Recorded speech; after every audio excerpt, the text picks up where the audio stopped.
La France est-elle un pays inégalitaire? Fabien Gay. Bonjour, Monsieur Brunet. Bonjour, Monsieur Gay. Je vois que rien ne vous ébranle. Non. Même pas la crise. Non. Vous voyez, dans la situation politique et sociale que nous sommes, et qui n'est pas que celle de la politique menée par Emmanuel Macron, ça serait faux de dire ça, mais la crise sanitaire a aggravé les choses. On a 10 millions de pauvres, on a 10 millions de personnes en situation de précarité énergétique. Les associations Restos du Cœur, Secours Populaire et tant d'autres nous alertent. Ils disent on voit arriver des gens que nous n'avions jamais vus. Et notamment la question de la jeunesse, et la jeunesse estudiantine, qui aujourd'hui est désemparée. J'ai un professeur de Sciences Po, mais depuis un an ne fait pas de cours, n'a plus les petits boulots, et pour beaucoup, ils souffrent. Et en ce moment, ils sont passés de la précarité à parfois l'extrême pauvreté. Et en même temps, Monsieur Brunet, vous allez dire que je n'aime pas les riches, c'est pas la question, c'est les riches qui n'aiment pas la France.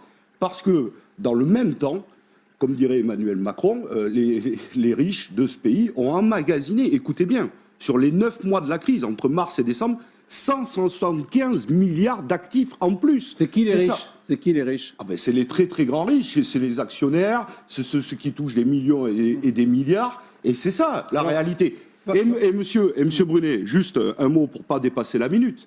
Vous faites beaucoup d'émissions, notamment, et j'étais déjà venu, sur la fraude sociale. Ça, c'est votre grand truc. Par contre, je ne vous ai pas beaucoup entendu cette semaine sur la fraude fiscale et notamment les Open Lux qui sont sortis, et notamment ce consortium de journalistes internationaux, et en France, c'est Le Monde, qui a dit que rien qu'au Luxembourg, écoutez bien, rien qu'au Luxembourg, 15 000 Français planquaient 100 milliards d'actifs qui échappaient à l'impôt français, et 37 des 50 familles les plus riches de France font partie de ces familles. Et c'est les mêmes à qui ce gouvernement Macron a rendu l'ISF, profite des niches et des avantages fiscaux. C'est-à-dire qu'en France, lorsqu'on fraude, Bercy vous récompense. C'est ça la réalité aujourd'hui.